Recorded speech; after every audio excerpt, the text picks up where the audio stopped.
Hello everyone, welcome to ITS classes education for all.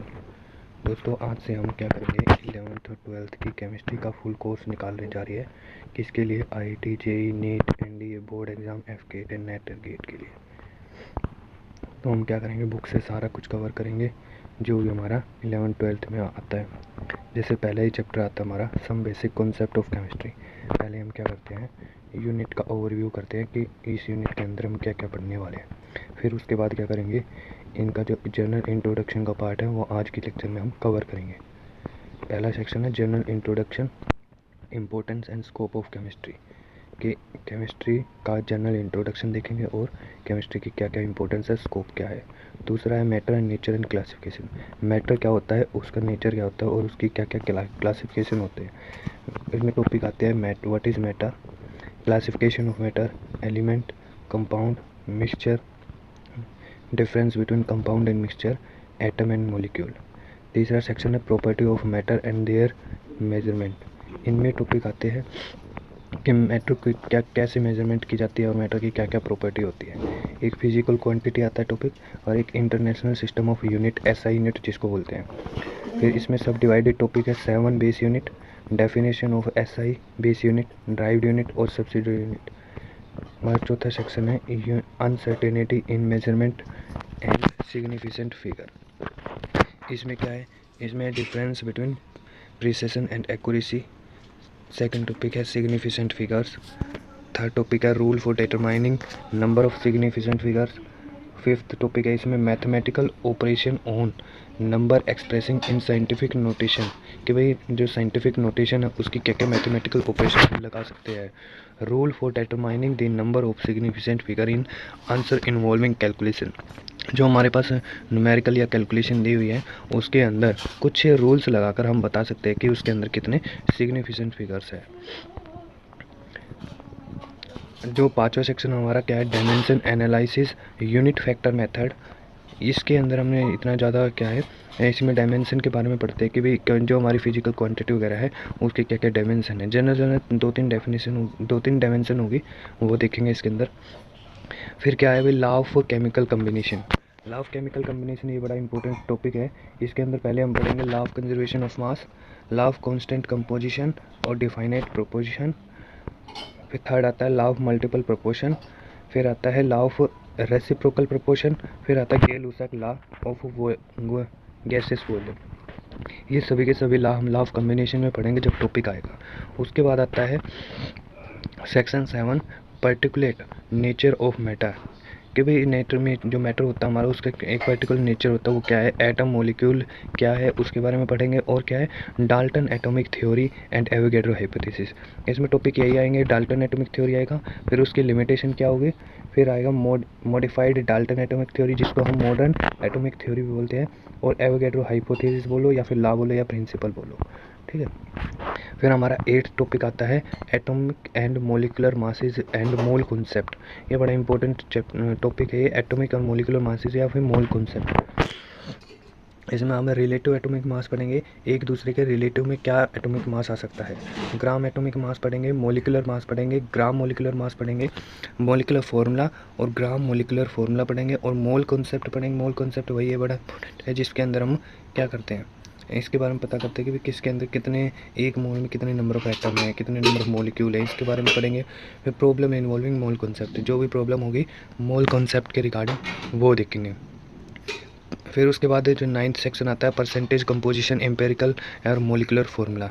इसमें जो हम करेंगे, हमारा पहला टॉपिक है calculation of percentage composition from formula. फिर आएगा एम्पेरिकल और मोलिकुलर फार्मूला। फिर आएगा रिलेशन बिटवीन एम्पेरिकल और मोलिकुलर फार्मूला। फिर कैलकुलेशन ऑफ एम्पेरिकल फार्मूला। फिर आता है कैलकुलेशन ऑफ मोलिकुलर फार्मूला। फिर आएगा हमारा 10th topic balancing of a chemical equation. Balance कैसे करते हैं केमिकल इक्वेशन को, वो वाला टॉपिक। फिर जो हमारा 11th टॉपिक आएगा, लास्ट सेक्शन हमारे इस चैप्टर का, स्टोचियोमेट्री और स्टोचियोमेट्री की calculation. Stoichiometry of a chemical reaction एक जनरल अप्रोच है। उसके बाद आता है stoichiometry of reaction in solution, फिर लिमिटिंग रिएजेंट या रिएक्टेंट के बारे में पढ़ेंगे। फिर क्या कह रहा है भाई, some additional information about some basic of chemistry, जो हमारी एडिशनल इन्फॉर्मेशन रहती है जो हमें जाननी बहुत ज़रूरी है, वो आ जाता है टॉपिक। फिर आता है एडवांस प्रॉब्लम कंपटीशन, जो हमारी कंपटीशन के एग्ज़ाम में आती है, नीट में या फिर IIT में जो भी क्वेश्चन आते हैं उसके बारे में भी देखेंगे। ठीक है, तो ये कह रहा है भाई जो भी हमारी सिस्टमेटिक स्टडी होगी, जो ऊपर टॉपिक दिए गए हैं उनके बारे में हम यहाँ पर डिटेल स्टडी करते हैं। जैसे हमारा पहला ही टॉपिक है, क्या है, journal introduction and importance and scope of chemistry. ये पहला सेक्शन है हमारा, पहला सेक्शन का पहला टॉपिक जर्नल इंट्रोडक्शन। अब देखते हैं भाई क्या बोल रहा है ये, science is consider as continuous human effort. Science क्या है, एक ह्यूमन एफर्ट, जो भी ह्यूमन एफर्ट लगते हैं उसकी systematic knowledge to describe the understand the nature. Nature को समझने के लिए ह्यूमन ने जितने भी एफर्ट लगाए हैं सिस्टमेटिक वे से, ऐसा नहीं कि भाई कुछ कुछ सोच लिया, तो एक सिस्टम्स की वे से जो भी नॉलेज प्राप्त की नेचर की या नेचर को समझा है, उसी को हम क्या बोल रहे हैं, साइंस बोल रहे हैं। It is a such a wide subject, ये बहुत वाइड सब्जेक्ट है। That for sake of convenience, इस क्या कहा इसने भाई, ये क्या है कि भाई साइंस है ना, अगर इकट्ठा पढ़ते तो बहुत ही मुश्किल पड़ी जाती। अब इसको क्या किया, साइंस को डिवाइड कर दिया। इट इज़ सब divided into different disciplines which mainly include chemistry, physics, biology और जूलॉजी। इनको इन 4 भागों में डिवाइड किया साइंस को, जो क्या है, केमिस्ट्री, फिजिक्स, बायोलॉजी और जूलॉजी। हम पढ़ रहे हैं केमिस्ट्री के बारे में, तो केमिस्ट्री के बारे में आगे पढ़ेंगे। केमिस्ट्री की डेफिनेशन देखते हैं। Chemistry is defined as, chemistry को डिफाइंड किया गया है या फिर परिभाषित किया गया है, डेट ब्रांच ऑफ साइंस, वो साइंस की ब्रांच है which deals with study of composition, जो किसके साथ डील करती है, जो कंपोजिशन होती है, स्ट्रक्चर होता है, प्रॉपर्टी होते है किसका, मैटर का। जो हमारे पास मैटर होते हैं, मैटर पता ही क्या है, मैटर जो भी यूनिवर्स में कुछ भी चीज़ें होंगी वो क्या होते हैं, मैटर होती है। तो मैटर की प्रॉपर्टी, स्ट्रक्चर और कंपोजिशन, उनके बारे में अगर स्टडी करते हैं तो वो किसके अंदर की जाती है, केमिस्ट्री के अंदर की जाती है। और मान लो ये एक मैटर है, उसका क्या होगा, चेंज भी होगा कुछ ना कुछ। अगर उसकी फिजिकल या केमिकल कुछ कंडीशन में चेंज कर दे तो क्या होगा, उसके अंदर चेंज भी होगा। तो वही कह रहा है कि भाई change which the matter undergo different condition, different different condition में मैटर चेंज भी होता है। और कुछ लॉज लगाए जाते हैं कि भाई किस तरीके से वो चेंज हुआ है, उस लॉ के अकॉर्डिंग चेंज होता है या फिर कुछ कंडीशन के अकॉर्डिंग चेंज होता है। उसी को हम क्या बोलते हैं, केमिस्ट्री बोलते हैं। सिंपल सी डेफिनेशन क्या है, केमिस्ट्री क्या है, ब्रांच ऑफ साइंस है विच जो डील्स करती है किसके साथ, मैटर के कंपोजिशन, स्ट्रक्चर और प्रॉपर्टी के साथ डील करती है। अगर मैटर में कुछ चेंज आता है, किसके अकॉर्डिंग आएगा, उसकी डिफरेंट डिफरेंट कंडीशन चेंज करने से या फिर कुछ लॉज के अकॉर्डिंग वो क्या करता है, मैटर चेंज करता है। तो उसी को हम क्या बोलते हैं, केमिस्ट्री।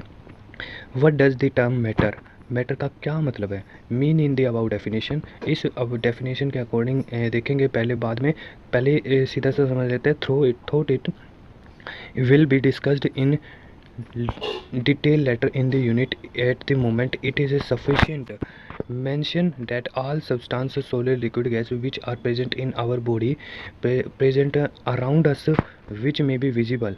ये कह रहा है जो भी हमारे आसपास जो भी विजिबल चीज़ें हैं उसको अगर हम देखते हैं सॉलिड, लिक्विड, गैस की फॉर्म में होते हुए, ठीक है, उन्हीं को क्या बोला जाता है, मैटर बोला जाता है जर्नल डेफिनेशन से।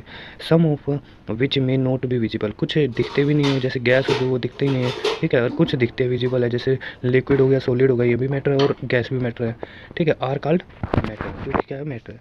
Further 2 basic unit of which all substance are made up of atom and molecule. ये कह रहे हैं जो मैटर होता है वो बेसिक यूनिट से मिलकर बना होता है। कौन कौन से, एक तो एटम हो गया और एक मॉलिक्यूल हो गया।